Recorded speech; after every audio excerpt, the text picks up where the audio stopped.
मित्रांनो, जिल्ह्यातील 13,742 शेतकऱ्यांना अतिवृष्टी नुकसान भरपाई म्हणजे जून ते ऑगस्ट दरम्यान जे नुकसान झालेलं आहे शेतकऱ्यांचं अतिवृष्टीमुळे, त्यासाठी जवळपास हेक्टरी 13,600 रुपये हे मंजूर झालेले आहेत.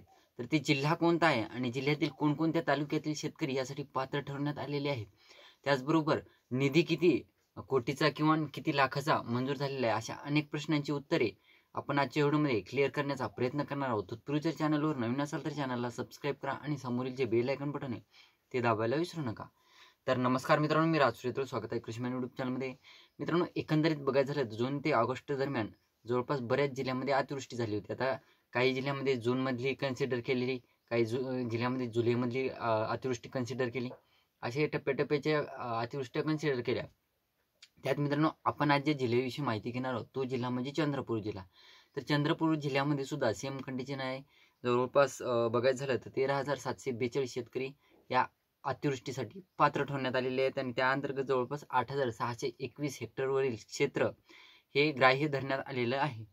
त्यात मित्रांनो बघायचं झालं तर 7,33,00,000 रुपये हा निधी मंजूर करण्यात आलेला आहे. आणि त्यानंतर जवळपास तालुके बघायचं झालं तर कोणकोणत्या तालुके घेतील, असं नाही की सरसकट वगैरे मान्य झालेलं आहे.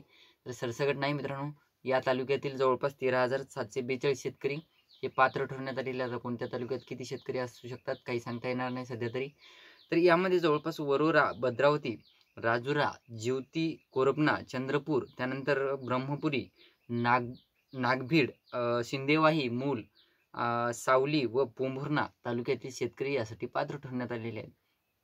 आता फायनली बघायचं झालं मित्रांनो, आता जूनमध्ये सुद्धा स्टार्टिंगलाच जवळपास पेरणी केल्याच्या नंतर सुरुवातीलाच मोठ्या प्रमाणात अतिवृष्टी झाली होती.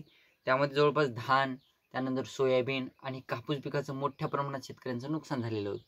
आता या 2-3 पिकाच्या नुकसानीसाठी आता नॉर्मली बघायचं झालं तर धान पिकासाठी त्यांना बोनस मिळतो, परंतु इथं बोनस मिळायच्या अगोदरच म्हणजे धान पिकायच्या अगोदरच इथे नुकसान झालेले आहे. मग बोनसची आशेवर बसता येणार नाही, त्या कारणास्तव इथे अतिवृष्टी मंजूर झालेली आहे. परंतु सरसकट अतिवृष्टी जिल्ह्यातील शेतकऱ्यांना मंजूर झाली नाही किंवा तालुक्यानुसार सरसकट मंजूर झालेली नाही. फक्त जिल्ह्यातून पात्र शेतकरी ठरवण्यात आलेले आहेत 13,742. तर यामध्ये जवळपास 7,33,00,000 रुपयांचा निधी मंजूर करण्यात आलेला आहे. आता नॉर्मली बघायचं झालं तर अपडेटनुसार 13,600च्या जवळपास हेक्टरी शेतकऱ्यांना अनुदान मिळेल. परंतु मित्रांनो, हे अनुदान वाढण्याची सुद्धा शक्यता आहे. जवळपास 20,000 ते 23,000 रुपयाच्या जवळपास हे अनुदान जाण्याची शक्यता आहे. तर ही होती छोटीशी माहिती. व्हिडिओ आवडला असेल तर लाईक करा, चॅनलला सबस्क्राईब करा, जास्तीत जास्त शेतकऱ्यांपर्यंत पोहोचवण्याचा प्रयत्न करा. धन्यवाद.